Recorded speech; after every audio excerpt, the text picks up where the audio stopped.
Oi, meus amores, Posso? Sejam bem-vindos de volta ao canal. Eu sou a Júlia Cavalcante, esse é o Descolei. Se você caiu aqui de paraquedas, já sabe, né? Se inscreve no canal.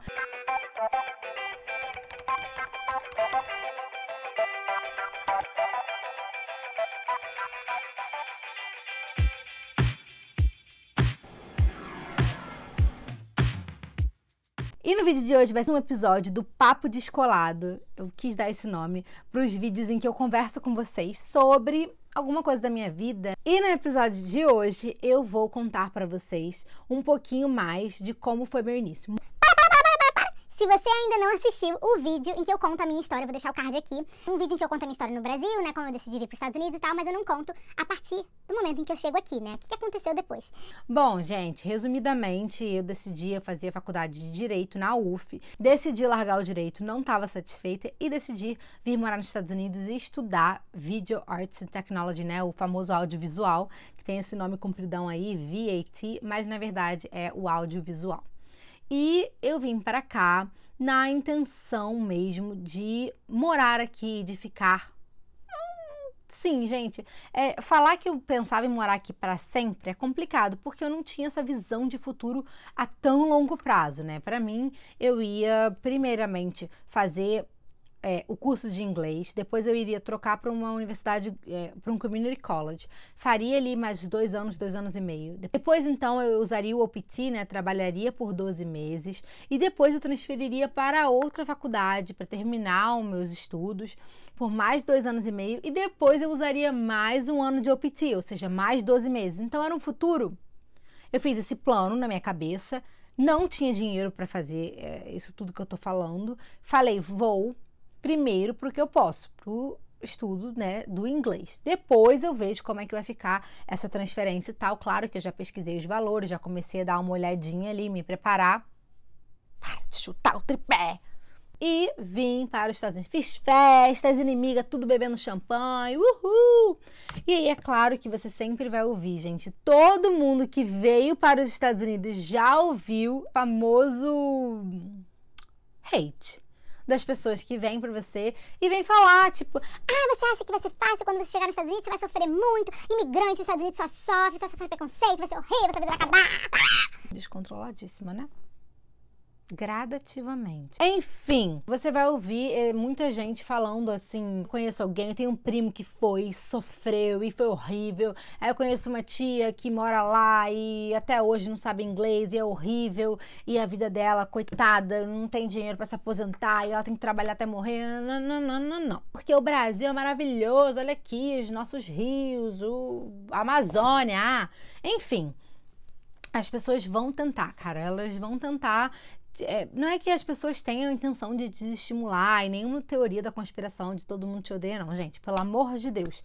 É que assim, as pessoas, elas têm muita dificuldade de desmistificar essa mudança para os Estados Unidos. Então todo mundo acha que aqui você sofre muito e que o americano, ele te trata como lixo, ou trata a mulher brasileira como, né, vagabunda. Todo mundo tem esses discursos assim meio genéricos e não é muito bem assim não, gente. Aqui a banda toca muito diferente. Quando não é isso, as pessoas acham que os Estados Unidos é mil maravilhas e que chegar aqui tudo é perfeito e vai ser o sonho americano, vai ter sua casinha, seu carro Jeep ou SUV que você tá pensando, e também não é bem assim, né, meu amor? Tem um meio termo ali no meio. E é exatamente sobre isso que eu vou contar, sobre o meu início aqui, as expectativas que eu tinha e o que realmente acontece quando você chega aqui, tá? Achei que a faculdade aqui, ela tem algumas coisas diferentes do Brasil, né? Eu tive um pouquinho de dificuldade de entender, por exemplo, por que eu tinha que fazer aula de física no audiovisual. Mas hoje, é engraçado isso, hoje eu já tenho uma visão muito diferente disso. Achei muito legal a minha aula de física, relembrei muitas coisas da escola que eu tinha esquecido. De fazer inglês, uma que foi lá da redação, do English Second Language, que não tinha crédito. E aí depois eu tive que fazer inglês, English 101 e English 201, eu acho. Então eu tive que fazer 3 matérias de inglês e uma delas era literatura. Então eu li muito Hemingway, eu li Hamlet, que era um livro que assim todo mundo, né, já deve ter lido uma versão mais simple, mas eu li a versão completa, nunca tinha lido antes, né? Eu sabia a história, mas nunca tinha lido. E hoje em dia eu percebo como isso foi importante numa conversa com amigos, por exemplo. Todo mundo aqui, por todo mundo ser obrigado a fazer essas aulas, o americano tem uma cultura geral tão grande. E eu sei que também tem um mito de que o americano só estuda sobre os Estados Unidos. Isso é a maior mentira. Realmente a escola aqui, o ensino de base, ele é muito focado na história, né? A parte de história, ela é realmente bem focada na história dos Estados Unidos. Eu acho muito complicado generalizar, né? Tem países que a gente não sabe muito bem onde fica. A gente tem uma ideia, mas a gente não sabe exatamente geograficamente onde fica. Eu estava tendo uma aula de francês, merci beaucoup, e o meu professor de francês começou a fazer um quiz. E ele fez um quiz sobre a Bélgica. E assim, gente, eu já fui para a Bélgica e eu não sabia nada. Então, assim, sabia sobre a Bélgica, a gente não sabia nada, não sabia quantos mil habitantes, eu não sabia nada. Se você conversar com um americano, ele tem mais ou menos essa mesma percepção, só que de outro ponto de vista, né? Ele sabe bastante sobre os Estados Unidos e sobre o Brasil, eles sabem muito sobre política, eles sabem sobre economia. Então, infelizmente, gente, o americano realmente não tem esse conhecimento aprofundado sobre o Brasil. E aí você vai ver muitos americanos falando que os brasileiros falam espanhol, ou então falando que o Brasil fica em Portugal porque fala português, né? Então tem muito americano realmente que não sabe muito sobre o Brasil. Isso não torna ele ignorante. Já tinha vindo para os Estados Unidos, né, muitas vezes, então eu já sabia como que funcionava, mas morar aqui foi bem diferente do que visitar. Quando você mora aqui, você começa a perceber que tem uma desconexão entre a informação real, o que acontece aqui, e o que chega no Brasil. Então, esse exemplo que eu dei, por exemplo, de que o americano é super egocêntrico e super patriota, ele quer que os outros países se explodam, não é verdade. Então, quando eu cheguei aqui e comecei a morar aqui, eu comecei a perceber que até informações políticas, né, chegavam no Brasil extremamente deturpadas, assim, números deturpados e a forma como as pessoas falavam. E aí isso abriu muito os meus olhos. Uma coisa que eu já sabia, né, que foi uma expectativa que foi realmente preenchida, uma expectativa que realmente aconteceu foi a questão da segurança. Eu cheguei aqui, eu já conhecia Nova York, eu sabia que era um lugar bem seguro, né? A região onde eu moro não é toda Nova York que é segura, a gente tem lugares, tem bairros perigosos como qualquer outro lugar no mundo. Então, mas o lugar onde eu moro, a região onde eu morava, era bem segura e eu sabia que era seguro, por exemplo, eu sei que agora tá crescendo os casos de violência aqui na cidade, mas ainda assim eu saio com meu celular, eu vou no parque, né? Eu não saio muito tarde da noite, mas durante a tardinha eu vou no parque, enquanto tem a luz do dia, gente, assim, eu nunca vi nada acontecer. Inclusive, eu tenho várias histórias, eu sou muito esquecida da cabeça, ainda mais quando eu mudei pra cá, eu fiquei ainda pior, porque eu não tinha, antes eu tinha aquele alarme do Rio, eu sou carioca, né, bebê? Então, eu tinha aquele alarme na minha cabeça de, cara, esconde o celular, esconde a bolsa, segura, firme, não pode andar com nada que, né, dependendo do lugar no Rio. Então, por exemplo, centro da cidade.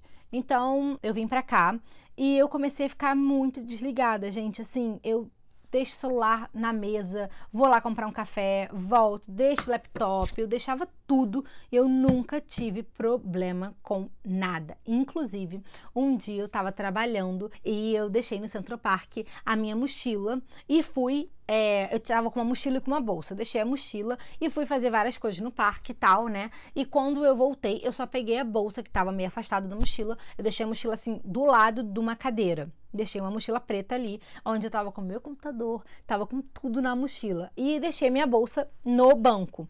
Gente, depois de um tempão que eu fiquei no parque, eu esqueci que eu tinha levado a mochila e a bolsa. Eu vi minha bolsa ali no banco, fui lá, peguei a bolsa e saí. Gente, olha, eu fui comer, eu parei, tinha um restaurantezinho, uma padaria, em frente do outro lado da rua do parque, parei, comi, fui pro ponto de ônibus, fiquei lá também, assim, uns 5 minutos esperando o ônibus, depois que eu já tinha comido e tal, e aí eu lembrei, minha mochila. Gente, eu voltei meio desesperada, né? Mas aquele, tipo, coração na boca. Eu falei, cara, perdi meu computador, perdi tudo, já era. Não tem lugar no mundo que você deixe, tipo, também, né? A mochila 40 minutos no parque. Gente, eu voltei. E nada, assim, tipo, ninguém tinha tocado, não tinha ninguém perto, assim, nada, as pessoas agindo super natural.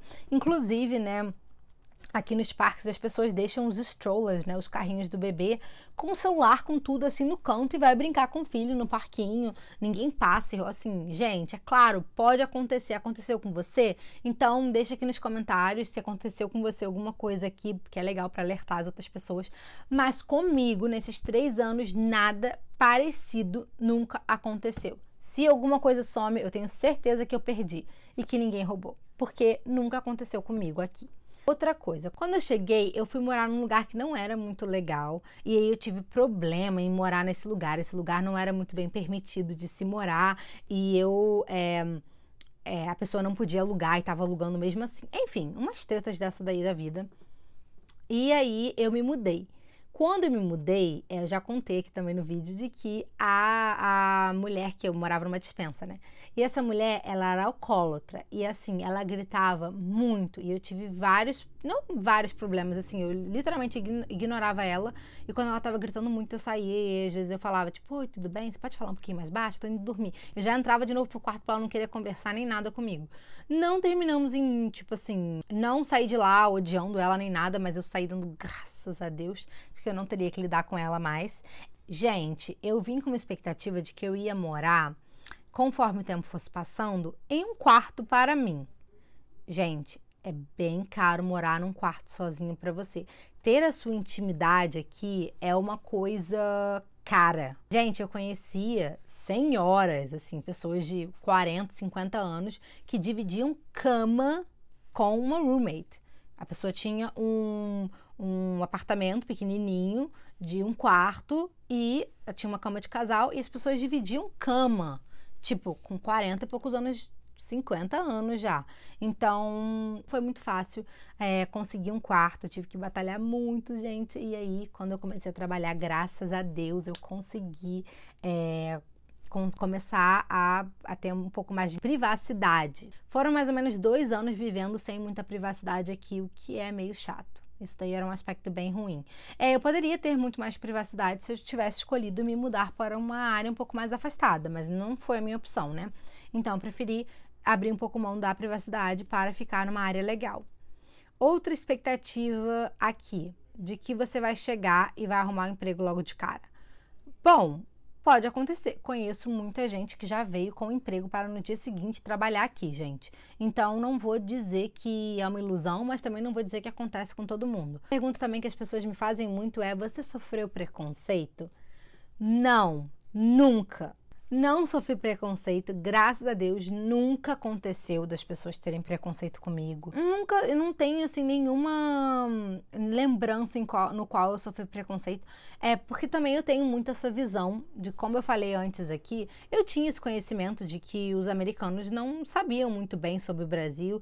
Então, quando uma pessoa vinha me perguntar, falava, porque você fala espanhol, você deve saber fazer comida mexicana. Eu ria, assim, e falava assim, não, meu querido, eu sou brasileira, o Brasil é bem mais embaixo, assim, não é assim que funciona, não.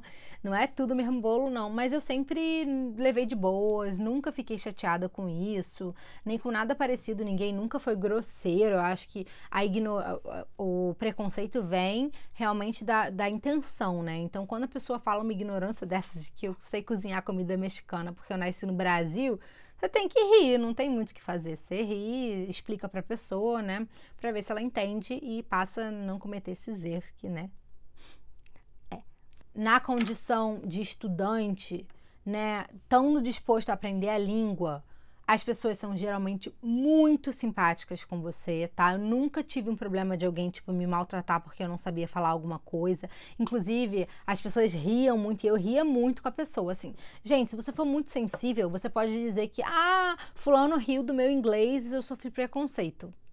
Não acho que isso seja um preconceito, então, comigo que acontecia muito, gente, da pessoa falar, tipo, sei lá, sleeve. Aí eu entendia slave. Aí eu falava, tipo, slave? no, I don't like slavery, no. Aí a pessoa, tipo, eu tô falando manga, não tô falando escravidão, tipo, tem 1 milhão de coisas que aconteciam aqui direto, tipo, eu não consigo falar até hoje, heater, tipo, Heath, não sei falar até hoje, então eu falava direto heater, e as pessoas achavam que era um hitter, uma pessoa que tava me batendo, então, era muito engraçado, porque em várias histórias, assim, tipo, já aconteceram várias pérolas de eu falar alguma coisa, e aí eu rio com a pessoa também, bola pra frente, gente, eu vou rir dos outros também. Gente, eu rio tanto da minha mãe falando inglês com meu namorado, você não tem ideia do quanto eu passo mal. A conversa dos dois é muito engraçada, porque ele tenta aprender português, ela tenta aprender inglês, e aí fica um bolo, mas é muito engraçada, porque ela tá falando alguma coisa, aí ele entende outra, aí ela entende outra do que ele entendeu, aí ela responde outra, assim, é uma loucura, é muito engraçado. E o último tópico, gente, que as pessoas me perguntam muito é como que é a balada americana. Essa pra mim, gente, foi realmente a maior decepção. Eu achei que a balada americana ia ser, tipo assim, uma balada tocando work, todo mundo descendo até o chão e, tipo, muito animada, que tem umas baladas muito grandes, tipo, com cadeiras, restaurantes e tal. Tem, tipo, Tal, que é super famoso e tal. Tem restaurantes gigantes que viram balada à noite, tem sofás, e tem palco, e tem um monte de coisa. E eu achei que ia ser o máximo. Gente, é chata. Balada americana é chata. É um tal de tum tum, e a galera dança assim, e tem sempre um loucão lá na festa que tá tipo na dele e tal. Mas, gente, eu achei chata, não achei um lugar muito legal. Prefiro as baladinhas pequenas e os barzinhos do East Village, né, dos villages, do que as baladas aqui. Não gostei, não tem funk, não tem sertanejo, não tem dancinha. É uma coisa muito chata. As bebidas aqui, gente, são carerésimas. Se você quer ficar bêbado nos Estados Unidos, prepara o seu bolso. Porque aqui em Nova York, pelo menos, as bebidas alcoólicas são muito caras, assim, muito mais caras do que comida, gente. Eu lembro que eu e minhas amigas, né, a Ju, uma amiga minha brasileira que eu fiz aqui, a gente ia pra balada, chegava lá, a gente não conseguia beber quase nada. Ficávamos na aguinha, que é de graça, né? E bebíamos, tipo, um drink, que era, tipo, $12, $14, às vezes até $20, dependendo do lugar. E aí, a gente saía de lá e ia comer. Gente, a gente comia com $4, $5. A gente comia numa dessas delis, tipo, hambúrguer com batata frita, com uma, tipo, grande, sabe? Às vezes a gente até dividia, e a parada era, tipo, $5, e a gente dividia. E a gente falava assim, cara, sério, nosso drink foi 3 vezes mais caro do que esse aqui, assim, um negócio assim de comida. Isso daí foi muito engraçado. Então, foi uma decepção aí, um flop. Cada experiência é individual, então eu espero que vocês estejam vendo esse vídeo, consigam se inspirar também, mas que vocês tomem a melhor decisão para a vida de vocês. E é isso, um beijo, um queijo. Se tiver alguma dúvida, deixa aqui nos comentários e fica com Deus.